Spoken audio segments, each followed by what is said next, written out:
Praise the lord, shalom, hallelujah. Jesus loves us so much. యేసయ్య మనల్ని ఎంతో ప్రేమిస్తున్నారండి.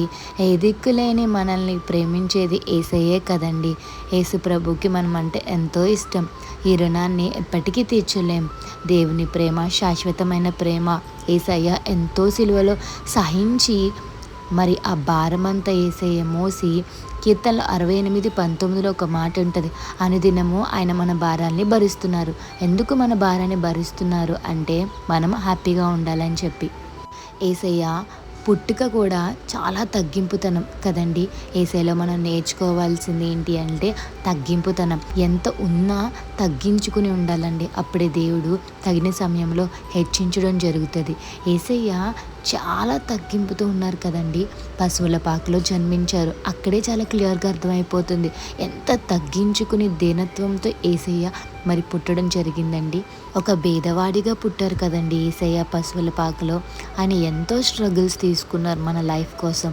యేసయ్య శిష్యుల పాదాలు కడగడం జరిగింది. అక్కడే అర్థమవుతుంది కదండి ఆయనలో ఉన్న తగ్గింపుతనం ఏంటి అన్నది.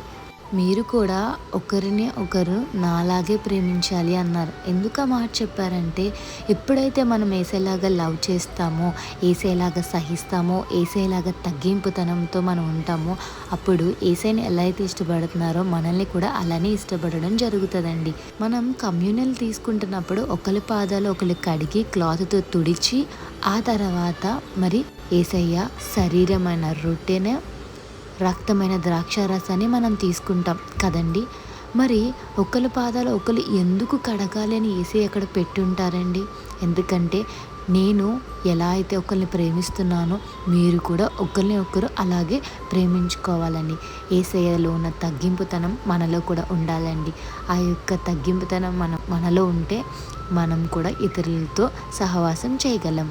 Have a blessed day in Christ Jesus. Jesus loves you so much. Amen.